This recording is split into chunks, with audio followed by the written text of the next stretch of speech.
Hi, everybody. Thanks very much for coming today. I already gave a bit of an introduction there, right? As he said, I do three different things. I run a studio called Shell Games. We've got about 120 people out in Pittsburgh, Pennsylvania. We've been at it for a while. We've probably developed about 50 games over the years. And a number of them are puzzle games. Some of them are VR puzzle games, I Expect You to Die, for example. Others have been web games. Puzzle Clubhouse was a thing that we did, which was these monthly puzzle games that were co-developed with the community that we were doing for a while. Mobile games like Water Bears, and even things like you see in the lower left corner there, Secret, which is a puzzle-based scavenger hunt at the Children's Museum of Houston for the older kids. And when we say older kids, we mean 8 and up, right? And so that's so I've had a lot of different experiences creating puzzles in industry.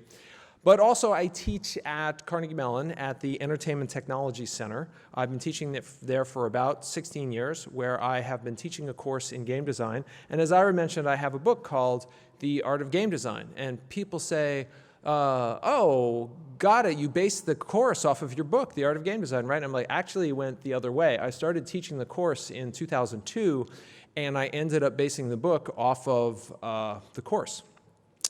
And one of the things I teach about in both the book and in the course is the nature of puzzles, because puzzles are important. And the way I like to go about it is I like to think of what our old friend Socrates says. The beginning of wisdom is a definition of terms. And I often find that is a good way to get students to take a step back and think a little bit, because most of the time, anybody who's done teaching students to do game stuff, most of the time what the students want to do is just mimic the things they know, right? They want to send Valentines to their favorite games. So I often begin by just asking them outright, what? Okay, guys, puzzles, like you've heard of them. What is a puzzle exactly? And so now I'm going to throw it on you. What is a puzzle exactly? Who can help me out? Yeah.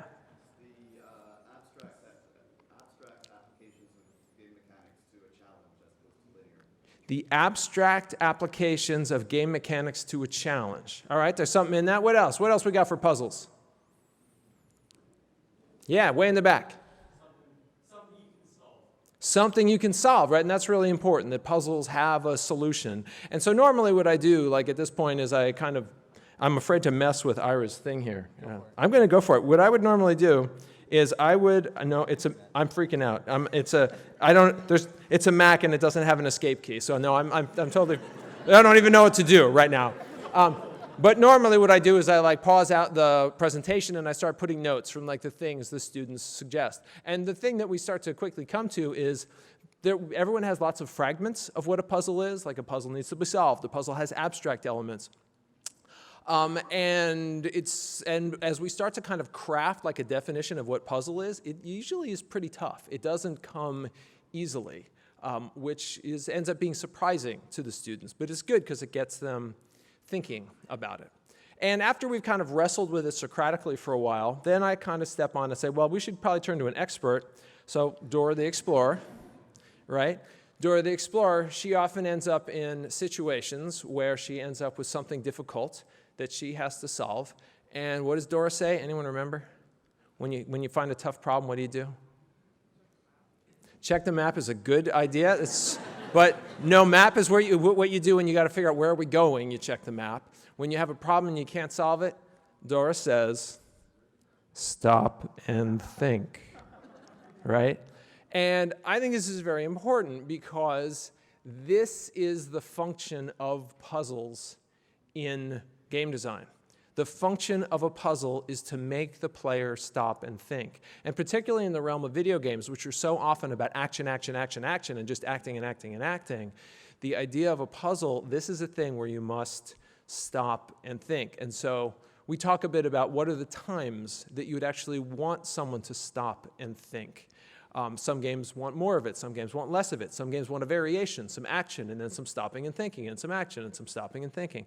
And we talk a little bit about that.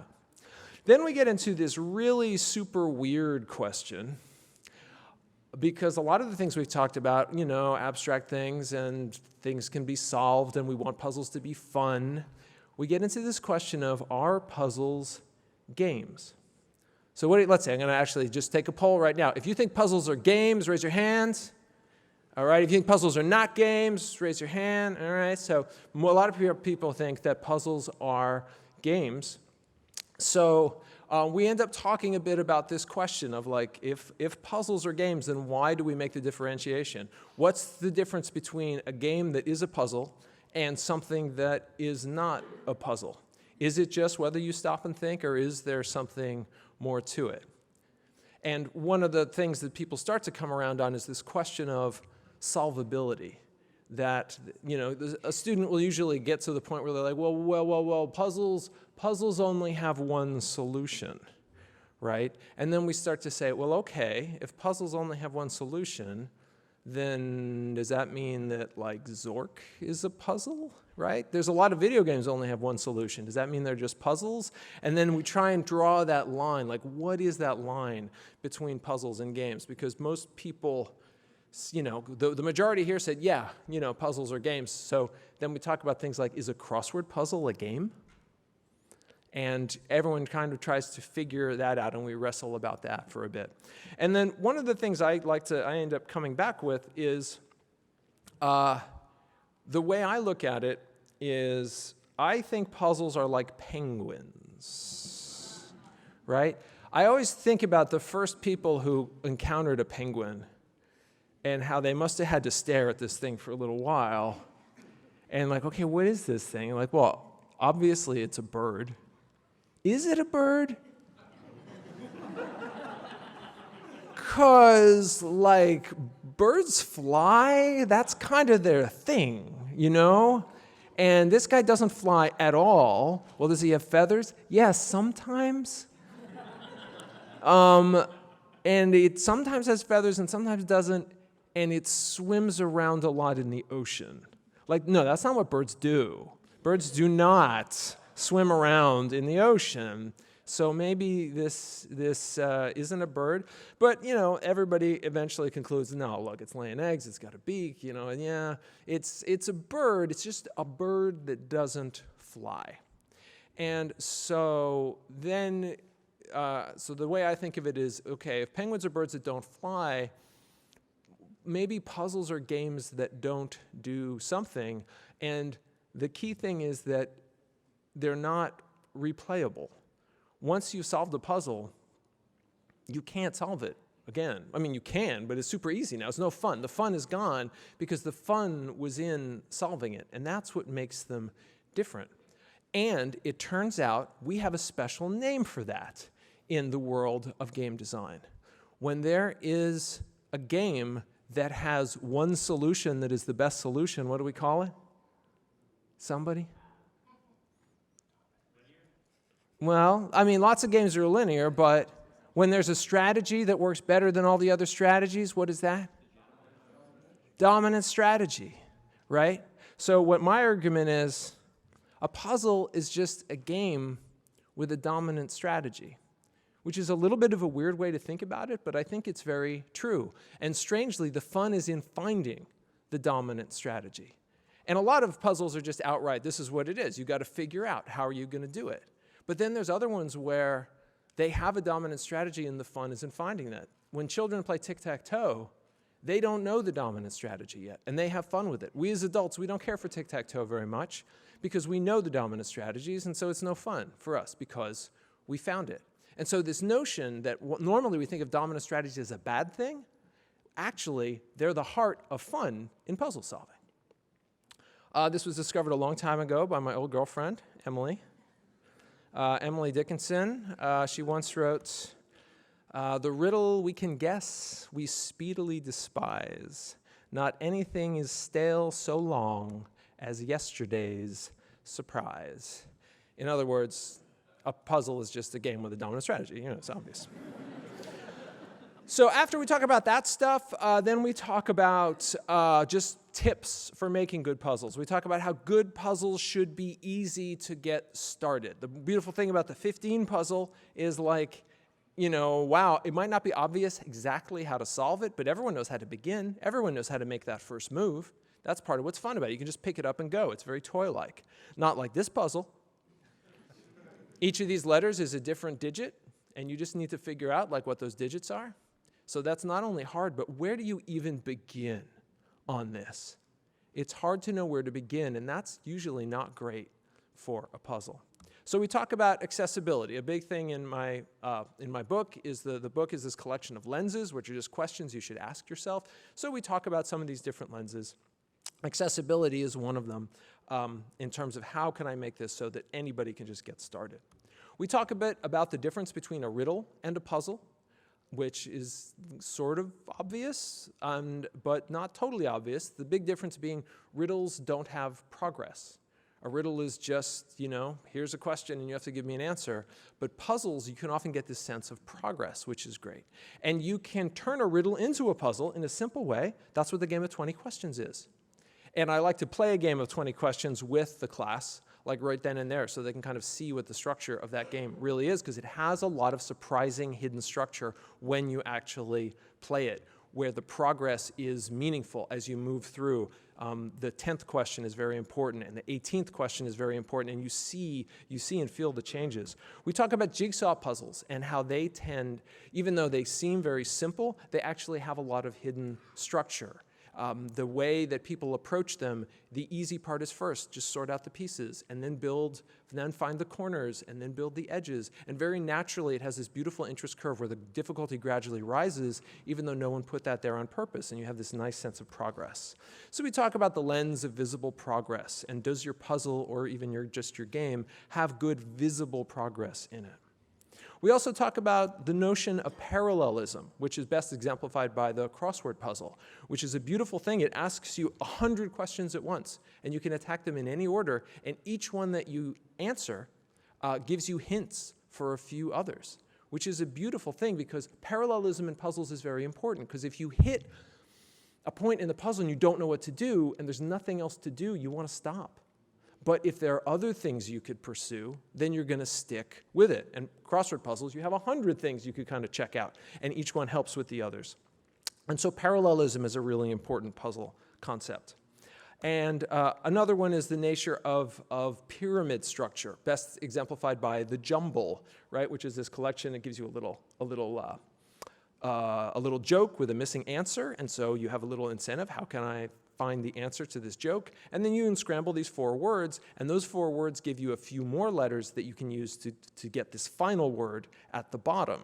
And so this is pyramid structure in puzzles, which is very good. Lots of little puzzles that that are the solution to a bigger puzzle that you wanted to know about all along. So we talk about pyramid structure in puzzles as being something that's important.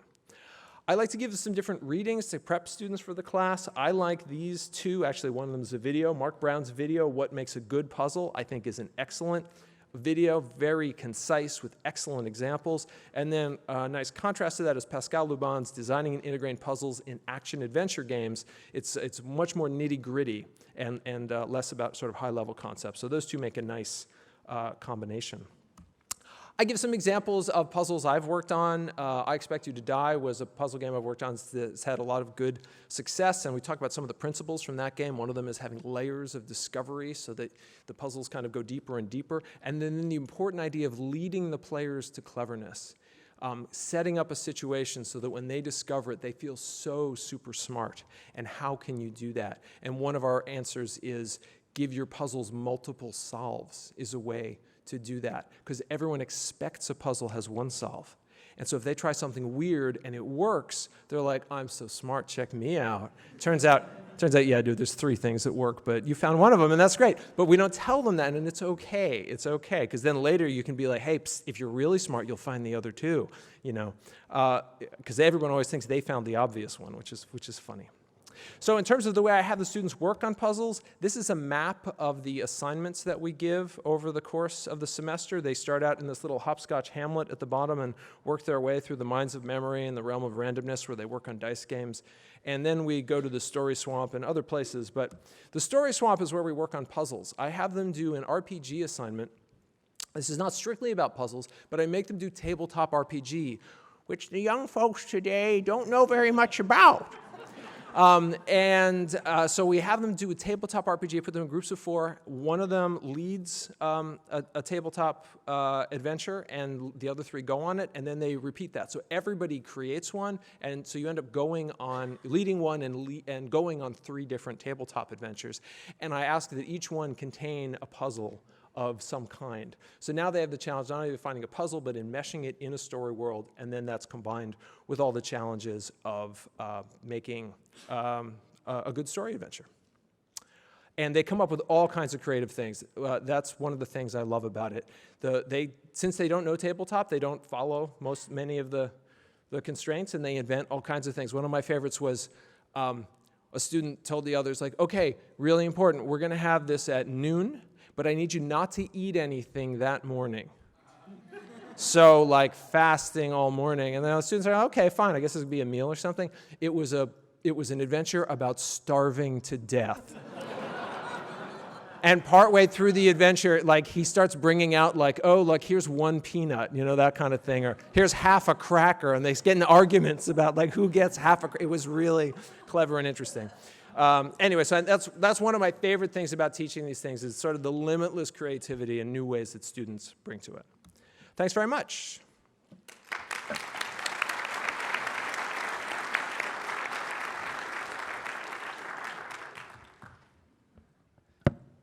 Thanks, Jesse. That was great. Next is Naomi Clark. I'd like to introduce her. Naomi is an assistant arts professor at the NYU Game Center and has been making games since 1999. She co-authored a game design vocabulary, and she also designed Consentical, a cooperative card game that explores themes of sexuality and consent, which won the Impact Award at Indiecade 2015. I'm excited for her to present her puzzle design techniques to you. Naomi.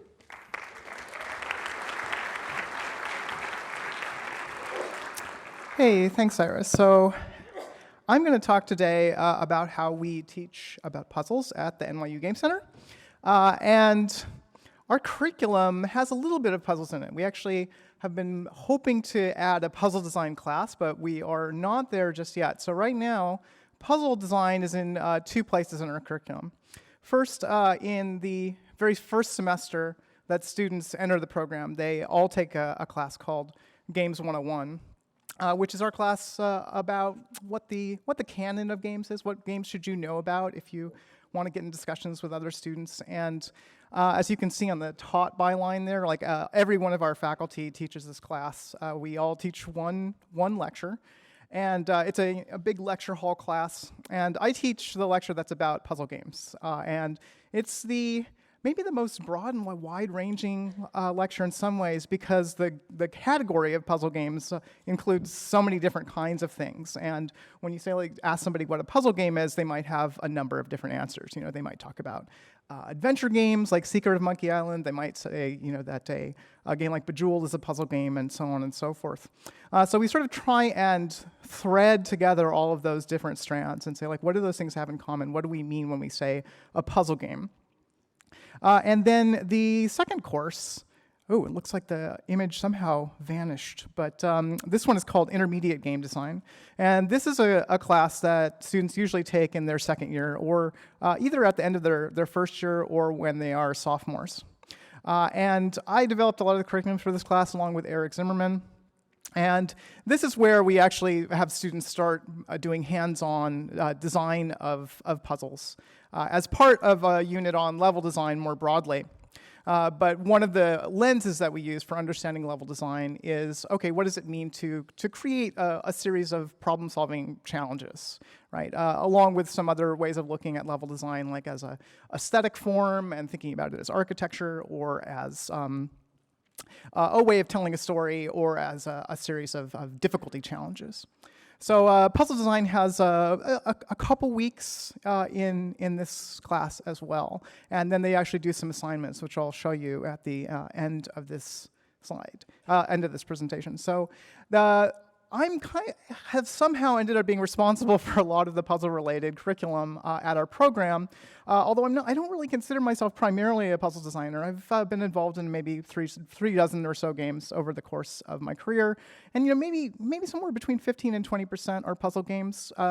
I sort of pulled together a few of them just for myself to look back, and they've been on a few different platforms. I did some puzzle games when I was working at LEGO for many years. I'd done some educational puzzle games and puzzle games for novel platforms like the Siftio cubes. And all of them kind of collaborating with other people, working. So most of my puzzle design has been in teams, thinking about puzzle systems with other people in groups. And also, as you can probably tell from these pictures, in sort of 2D contexts and a lot of games for kids. So that's just my background with puzzles. So in Games 101, this is where I sort of try and introduce students who are just newly arrived to the program, first-year undergraduates, to how to think about puzzles. So a lot of what we talk about there is that puzzles are a very ancient form. You find them all over the place in a lot of different cultures throughout history, and that we can look at their evolution over time in really interesting ways. So the classical labyrinth, which is in the top left corner, is a pattern that you can look at as arising from just this almost organic doodle that you could do on a sheet of paper, just sort of connecting lines and dots, and you end up with this shape that you find in a surprising number of cultures around the world. And that's sort of maybe the origin, or some people postulate the origin of mazes and labyrinths, which is of course a form that has had a strong influence on games all the way to today. You can do similarly, you can look at word squares and number squares that have sort of interesting properties of adding up or being read in different directions, and have been around, again, in a lot of different cultures since a very long time ago. And you can see how those evolved into puzzle forms like crosswords and Sudoku over time. And then, you can sort of continue forward and look at digital games and say, oh, okay, the physics and modeling that and simulating those in 2D or 3D have influenced a lot of physics puzzlers, right? Or Alexei Pajitnov, was a big fan of pentominoes when he was a kid and figured out how to sort of turn that on its side, add gravity, and turn it into Tetris, right? So along with these types of historical currents, part of what we talk about is that puzzles have long been kind of looked at as maybe being slightly less serious or more trivial than other forms of sport or game. In a number of periods throughout history, they've been associated with women or children as a pastime that are for some classes of people, and not a serious intellectual or physical pursuit. But they've also just sort of always been with us as a kind of way of throwing your mind into a system, and they've often arisen from observing patterns in the world, maybe in math or in nature, and then sort of playing with or sort of doodling with those patterns, sort of putting them into different configurations, maybe pulling a little bit out, and then turning them into some sort of problem that you could present to someone else, and that then they could think about. So here are just some of the examples that we look at, and in this class we have students have to familiarize themselves with and play a bunch of these games. So they're all required to know all of these games, from Lemmings as an example of an early puzzle game, and we do categorize this one as a puzzle game that has some simple physics and a little bit more of a linear rather than sort of binary approach, right? Or puzzle games where you can compete against others, like Puzzle Bobble here. And various types of games that you might not immediately think of as puzzle games, like Solitaire, right? And what's the connection between Solitaire and Tetris? Well, they both sort of procedurally generate situations that you can then sort of stop and think about. And so one of the things that I use to sort of help students wrap their heads around this is actually a framework for considering puzzle games that I found in what I believe is a little-known publication, but which I find really useful, so I'd like to recommend it to all of you. And that's Herman Tuleken's How Are Puzzle Games Designed? This is from the South African publication Dev.mag, and he published it in 2011, and this is his categorization of puzzle games, right? So, and I'll mention that one of the reasons I'm recommending this is part of a 7-part series where the later 6 parts are all interviews that he's done with various puzzle designers about their practice and technique, and there's a lot of really useful production tips and ways of thinking about puzzle design in there. So what Herman Tulekan calls heterogeneous puzzle games are games, you can think of like Professor Layton as a particular popular entry in this category right now, where every puzzle works in a slightly different method. There's not sort of one system that runs throughout, but maybe it's a series of different riddles, or every time you come into a different situation, there's just a new type of system to think about. Myst would be another classic example, right? Then over in the homogeneous category, these are games which really have one unifying system that runs throughout. And there are 2 subcategories there. One is the procedural puzzle game. And this one I find the most illuminating because it sort of explains how a lot of mobile or what used to be called casual games that might be considered puzzle games, like is Candy Crush Saga a puzzle game? Well, actually, yeah, like those types of games, you can consider them to be procedural puzzle games. They don't have to necessarily have levels that are designed by puzzle designers, although Bejeweled, for instance, does have a puzzle mode with all pre-designed sets of gems, right? But most of the time when people are playing a game like Tetris or Minesweeper, it's a procedurally generated situation that then you can play and solve in a similar way to a puzzle. Of course, Tetris doesn't have a complete solution, so it maybe is sort of a little bit on the edge of this realm, but you can think of it as Pagetnok's way of taking a classic solvable analog puzzle and turning it into something that can produce an endless stream of puzzly situations for the player. And then the last category, which maybe is the most familiar, especially sort of in indie games these days, would be the combinatorial puzzle game.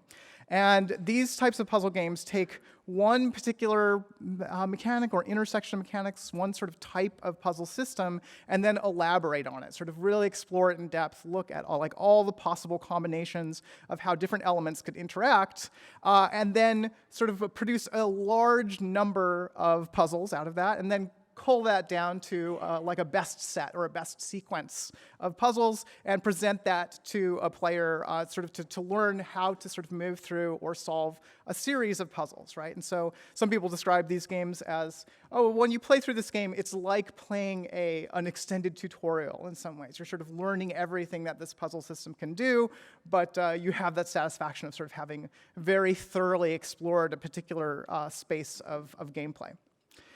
So when we get to actually doing puzzle design, we do a little bit of talking about the heterogeneous and procedural puzzles, but those types of games are a little bit difficult to tackle in a short, sort of maybe several week project in an introductory game design class, although we do have students who go on and do some heterogeneous puzzle design for say like an adventure or narratively oriented game later on in their academic career. Most of our students are sort of more interested in looking at the combinatorial system, so that's where a lot of our design projects focus. So then when we get into that class where they are actually doing hands-on puzzle design with other students in small teams, usually we do puzzle design projects in pairs. We do talk about definitions, kind of like Jesse mentioned. One of the definitions that we use is actually Jesse's. I'm going to skip past this stuff. Yeah, so we look at several definitions. One of them is Jesse's that he mentioned earlier, and these definitions are all sort of paraphrases. So like Chris Crawford's definition on the top there is cobbled together from a bunch of different things that he wrote about puzzles. So the reason that I tend to present several definitions to students at once is so that they don't get the idea that one of them is completely correct, right? We talk about how definitions are like shims, and that's a term I stole from Dan Cook. A shim is like a piece of wood that you use in a carpentry project to kind of jam under something you're working on to get it into the right position to be able to hammer it correctly, right? So a shim you can sort of stick in there. It's not necessarily going to be part of your final project, but it can help you get things to the right point, right? So you could use a term like lens as well. So all of these are interesting and give you different lenses on what you're doing if you're doing puzzle design or if you're working on a different type of game. And The last definition here, Scott Kim's sort of most simple, broad definition, that it's, okay, you're doing something fun, and it has a right answer. And Scott Kim, when he talks about this definition, is very particular to say, like, it's a right answer. It's not one right answer. It could have multiple answers. You know, there are crossword puzzles, for instance, that are designed to have multiple correct answers, as strange as that may seem. There are even jigsaw puzzles that are designed to be put together in multiple ways. So it's always possible for a puzzle designer to sort of open that up, just like Jesse was just mentioning. And it turns out, one thing I found really interesting and has turned out to be useful for students is that you can see puzzle design across a lot of different types of games. And it's not necessarily always used to produce things that players would recognize or experience as puzzles. So I like to flip Scott Kim's definition and say, okay, well, if that's what a puzzle is, then what is puzzle design? And my answer is that puzzle design happens when a designer has a particular solution in mind. So this is Duke Nukem 3D, and Duke Nukem, one of the level designers, Level Lord, talked about how his approach to designing levels, way back in the day, and this is in the 90s, right, was that he really felt like he was designing puzzles. And this isn't an FPS, right, with waves of enemies positioned at certain locations. You're running a gauntlet, right? And that, for him, that was a puzzle. And of course, it's a very linear puzzle. Sorry, linear is probably not the right word. What I mean is that there's a lot of fine-grained decisions going on here about exactly where you move and how the AI responds to you. It doesn't really fit Chris Crawford's idea of a static structure. But for Levelord, he's like, okay, I have a solution in mind about like how you're going to navigate this. You need to move over here, pick up the rocket launcher, eliminate these enemies, right? And so he was thinking of it as an obstacle course that had a solution. And so for me, that's a way of looking at FPS level design is puzzle design, right? And that you can sort of apply that lens and say, okay, for practically any kind of game, if I want to think about maybe just a section of it or a sub-game within it or even a particular interaction or a strategy that I want to sort of the player to just solve and know the answer to, you can think about that as puzzle design. So how do we do this hands-on in the class? We start off at the very, very beginning of the semester. This is the first thing we do. We play a game. This is over the course of one class called Bolf. And that's a concatenation of beanbag and golf. This exercise was primarily devised by Eric Zimmerman, who's really good at devising exercises and has contributed tremendously to the Game Center that way. So Bolf is a little bit like cornhole, like the beanbag toss game. And a little bit like golf in that it has multiple holes that you play. So students have to decide where to place the beginning of their Bolf hole, and then they have to sort of place the hole that you're actually trying to toss the beanbag into. And then the players who are playing a hole have to keep track of how many tosses they've had to make. Now, the tricky part is that then the designers of the holes have to decide what are the special rules that pertain at this hole. Do you have to keep your eyes closed? Do you have to hop on one foot? Whenever you toss the beanbag, does it have to come into contact with a wall before it can land on the ground? Are you never allowed to have the beanbag touch the ground, or then you have to start over, so you always have to toss on various other types of surfaces, and so on and so forth. And they can use all sorts of materials in making these holes. You usually end up with some that are suspended from the ceiling in funny ways, and that you sort of have to toss through like a bullseye, right? And the students get very creative. And one of the reasons that we do this physical exercise at the very beginning is because I really like to start off the semester with something that involves physical space and bodies. I find it a very accessible way for a lot of students to begin working with each other, rather than beginning with something that's a little bit more abstract or that requires any kind of digital expertise, or that might rely on like a lot of pre-existing knowledge of existing game genres or strategy games, that kind of thing. This is a very level playing field for a lot of students. It doesn't require a lot of physical prowess. It's pretty accessible in terms of physical disabilities as well. So it's just the idea is you're coming up with an obstacle course, right? And that, I think, is maybe one of the simplest ways to look at a progression of puzzles is, okay, there's going to be a bunch of obstacles between you and the goal, and you have a traversal problem where you have to do certain things along the way. So the traversal problem here is that we give you 2 paper plates. One has a larger hole, one has a smaller hole, so that sort of difficulty is already determined for you, and we tell you, okay, your 2 holes have to be thematically related somehow. One's the beginner hole, and one is the harder hole, and your combined par is supposed to be 7, and you have to decide how to split that up, 3, 4, 5, 2, whatever. And it's your decision as the hole designer to figure out how you're going to create a little progression that sort of ramps up the drama or makes your hole more interesting. And then after these are all designed, then everyone runs around. I should mention this takes up the entire floor of our program. They're all over the place. And everyone plays all the holes and keeps track on a little golf scorecard. And then we find out, okay, who did the best job of balancing to have holes that were closest to the par, right? That people got around 7, wasn't too easy. People were finishing at 1 or 2 tosses, wasn't too hard, taking 15 or something like that.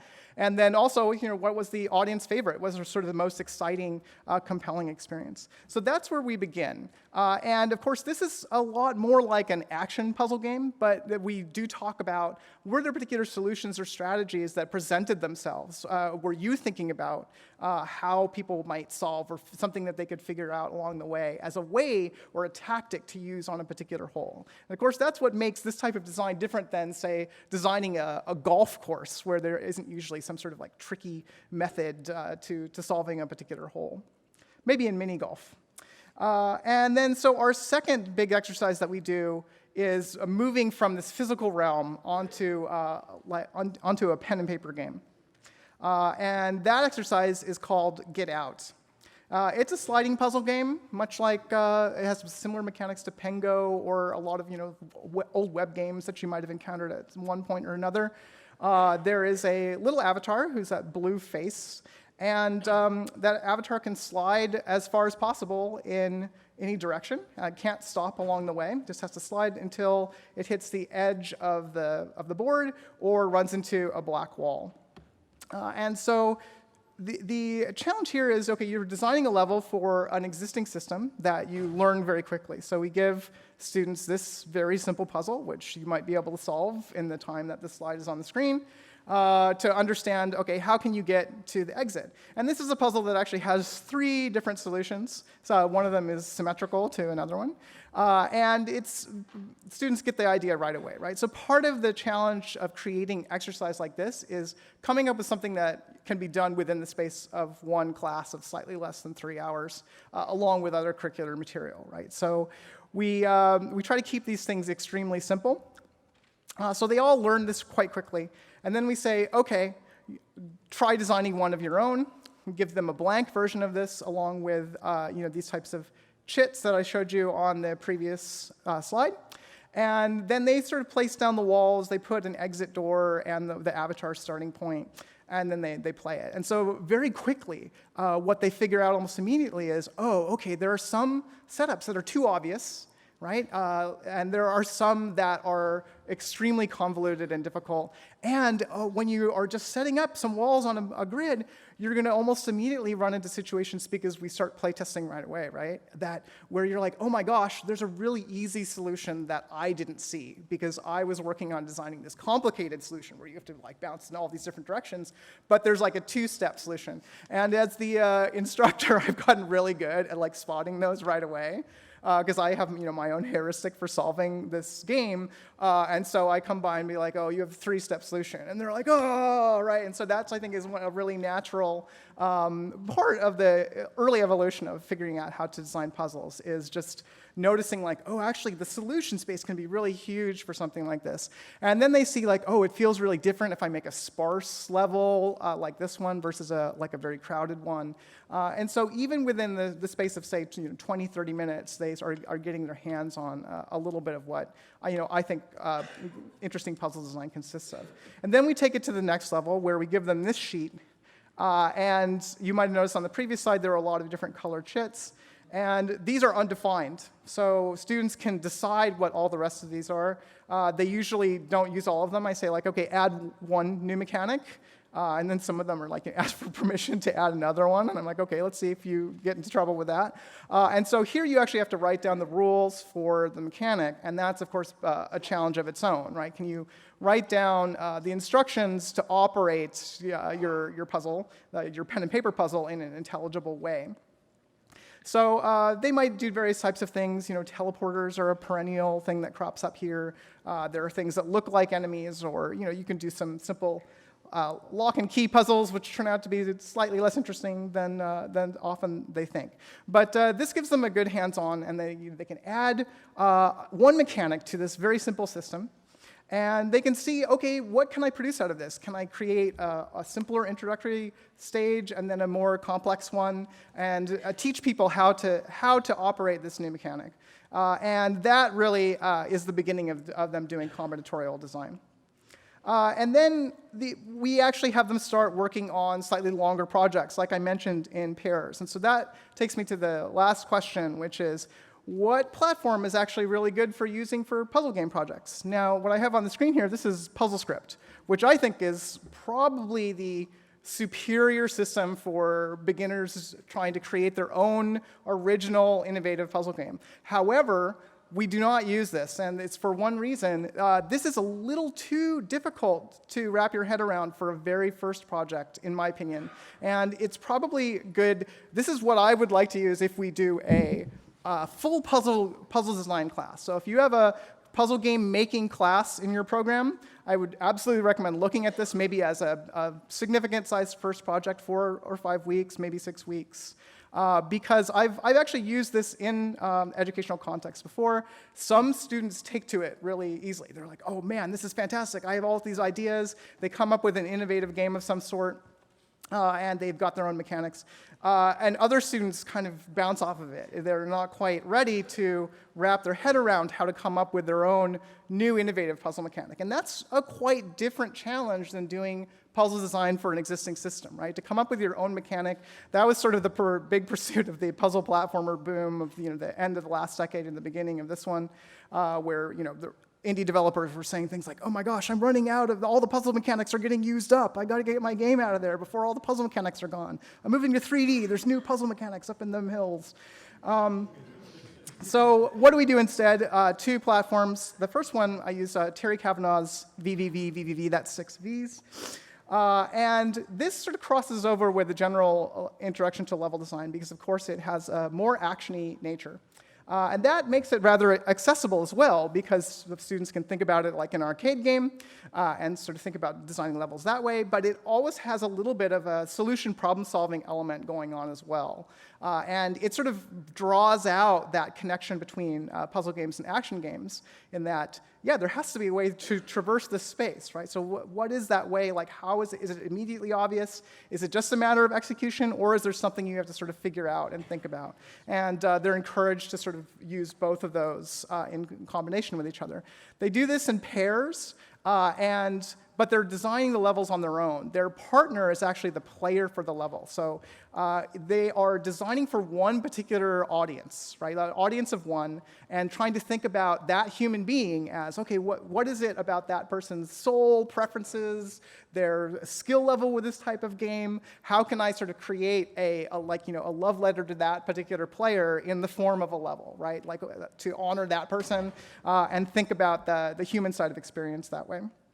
And the VVV is also a great sort of combinatorial intro. There's sort of a discrete number of fairly easy to understand mechanics in the form of elements, and they can look at intersections between those things. But a lot of them also end up looking at, okay, what are the other qualities of this experience, ways that you can play, or sort of feelings or moods that are evoked by this system, and sort of using those in the combinatorial mix as well. So they have to do a sequence here where they sort of introduce an idea and then elaborate on it, and that it grows in difficulty, but also has to be suitable in difficulty for their player. We do this with some level design theory from the book that I co-authored with Anna Anthropy, Game Design Vocabulary. So thinking about the development of verbs and sort of how those get more complicated. If you're curious about that, you can check out our book. Then the second project, which is a little bit longer, uses Portal 2 Puzzle Maker, which is maybe one of the easiest to use educational tools for puzzle design. It is, unlike PuzzleScript, like totally not open-ended, right? It's just one puzzle system. But here's the kicker. It's cross-platform. So if you are in a program like ours, where students can use their own hardware, and some of them are on Macs, and some of them are on Windows, that makes the choice of platform very tricky. So both of these that I'm showing are actually very reliable cross-platform. And here is where we start talking about, OK, let's think in much more detail about shaping a space and the sequence, and all of your decisions when you are setting up the space matter, right? So it's very easy to rough out and kind of gray box levels in this tool. But what we talk about here is, OK, again, if you're creating something that's a little bit like an obstacle course, maybe you should think about it not beginning to end, but first from the back to the front, right? So think about where that exit is. That's the player's goal by default in Portal 2. So is it visible from the start? How does the player know where it is? And in that case, then like what's keeping them from just walking out the exit? Oh, there's some sort of obstacle in the way, right? It's closed. You have to hit a button. OK, then like, what's the next step? They have to find a certain cube or sphere of a certain shape to press the button and so forth. So they can sort of work backwards and elaborate and also do some of those the parallelisms or sort of pyramid design that Jesse was talking about earlier. Then once they have that skeleton, we flip it around and say, well, you should also be thinking about it from the front to the back, right? And that's the more experience-focused design, where you say, like, what is the player seeing when they are stepping into a space, when they're coming around a corner? How does the lighting affect that? Is their attention being drawn to by subtle architectural details or colors on the wall, right? You can see so many examples right here in this Valve-designed level. And what is being obscured or made less obvious? And like, what are your design decisions around that? Things that you want to be revealed later, or things that you want to be difficult or not noticed, alternate solutions, things like that. How to do hinting, right? And how that relates to space and architecture and landmarking and things like that. How do you separate spaces within a 3D level like this so that they form cognitive chunks where the player's like, OK, I'm going to be thinking about everything here in this room. And I know there's another room down the hall, but there's a barrier in the way that I can't take a cube through, so that prevents me from thinking about everything at once, right? And that's, again, sort of related to a concept from Maya and Anna's book called Scenes as a unit of level design.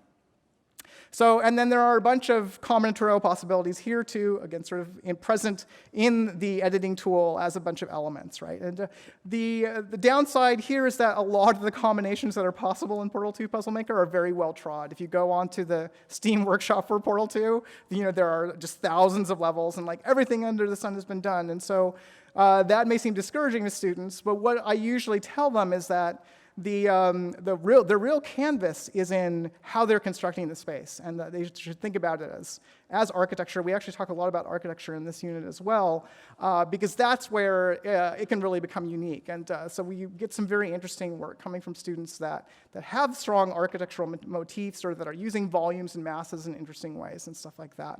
And this is a pair project. So they work on it with someone else, and we find that usually works well for them to structure a sequence of challenges. And this is also something that they are told to play test, and they're at the point in their game design careers where they should know that, right? So we actually use that as a bit of a litmus test, right? OK, it's really obvious if someone hasn't play tested a puzzle level. And the more playtesting you do, the more refined it tends to show really clearly. So when we're doing critique, we talk about where does the playtesting show or show that it hasn't been done. All right, and I'm going to leave it at that. Thanks.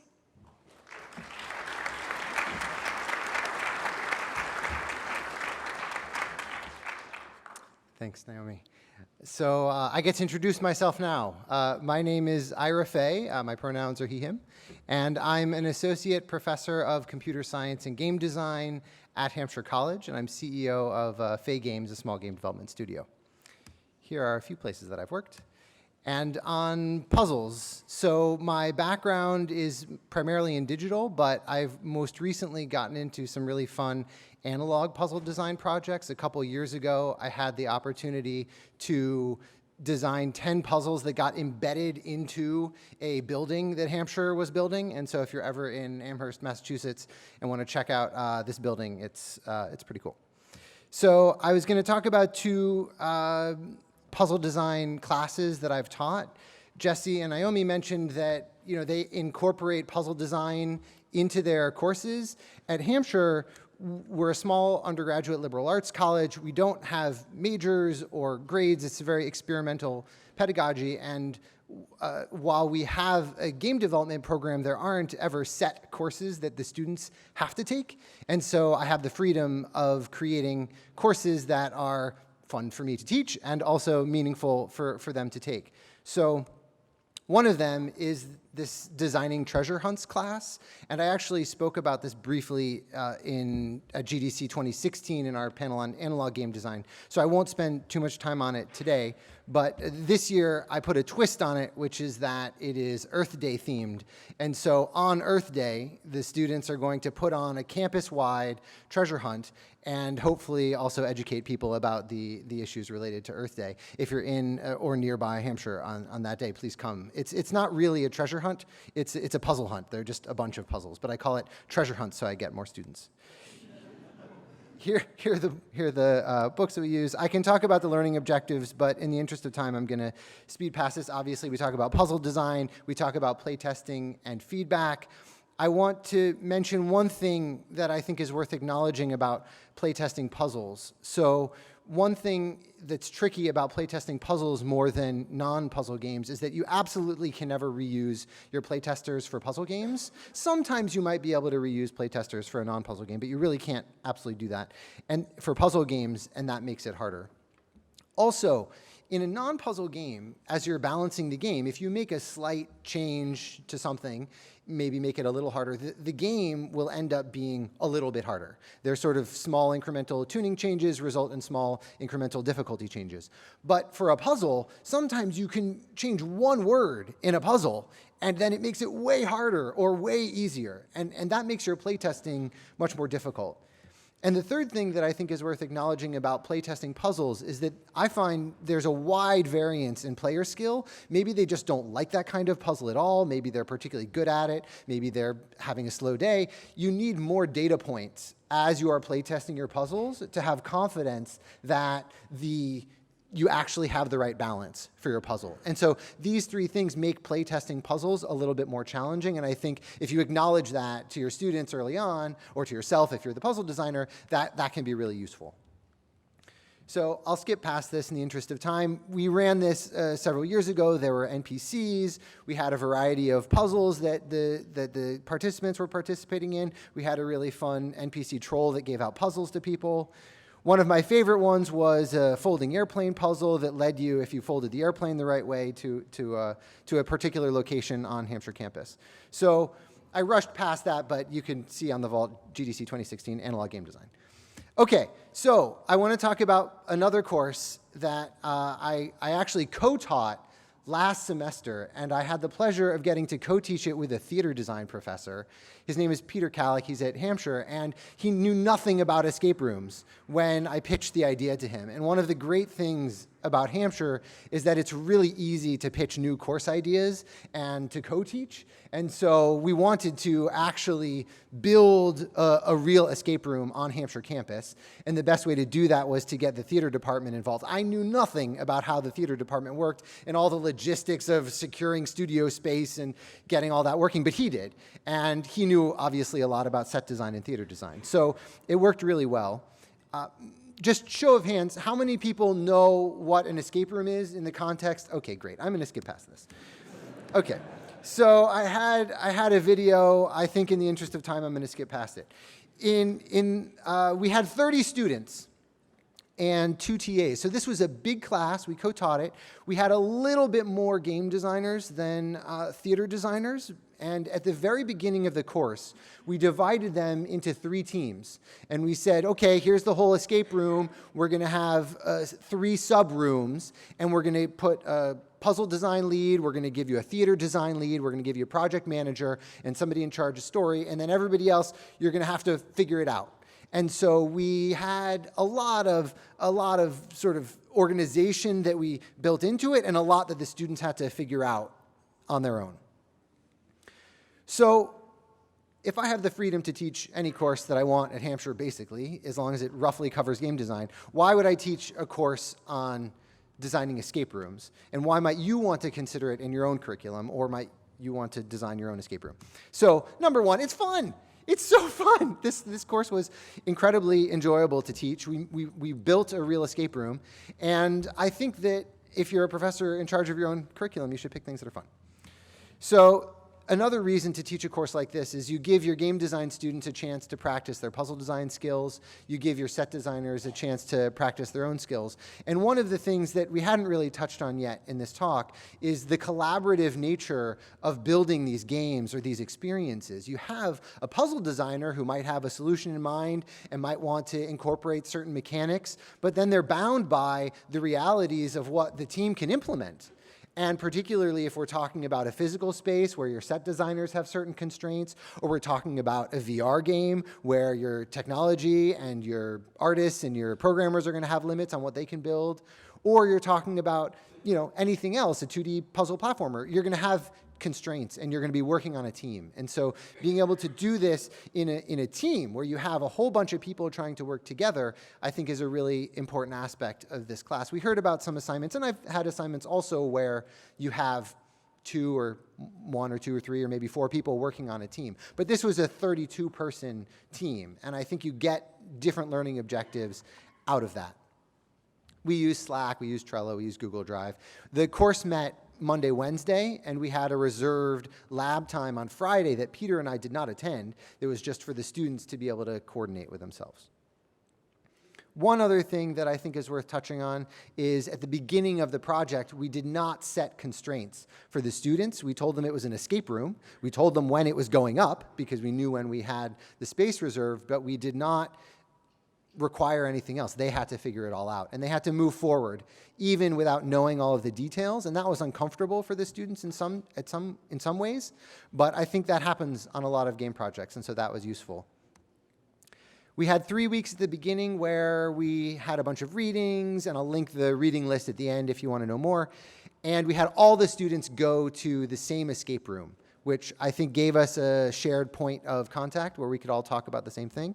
And then for 7 weeks, we could not build anything because of the limits on when we had access to the space.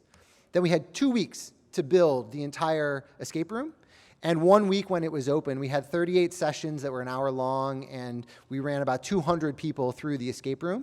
And then we had a week of strike and postmortem. So I hope that you all might be able to do something like this. It was certainly enjoyable.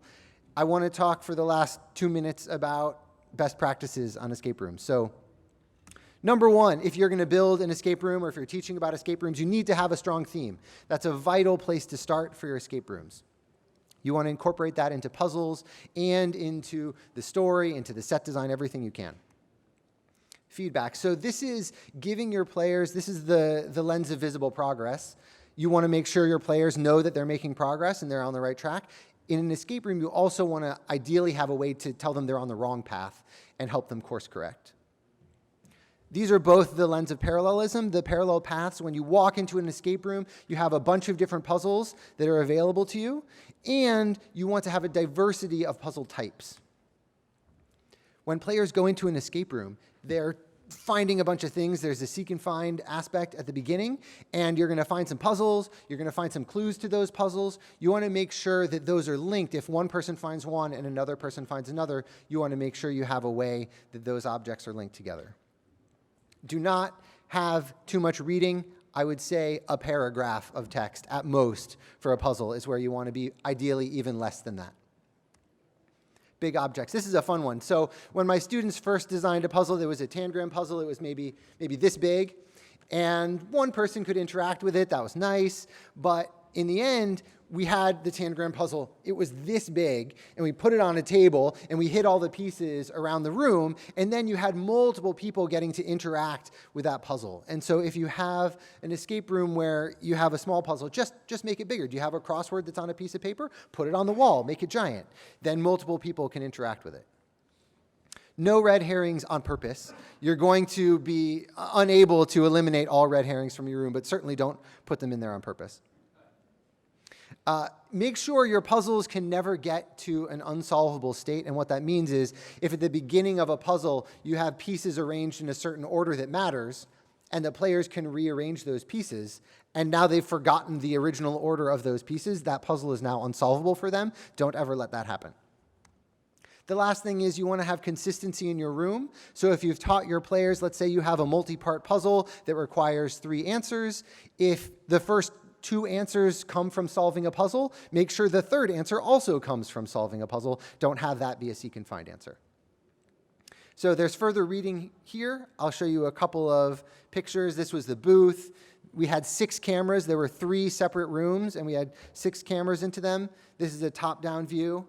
And I'll end with one of my favorite puzzles in the room. This was a hidden shelf. Once you put the trophies on the right parts of the shelf in the right order, a magnet unlocked, and it gave you a cipher underneath. If you want to learn more about it, go to irafay.com/classes. You can get the readings and syllabi and videos. Thank you so much.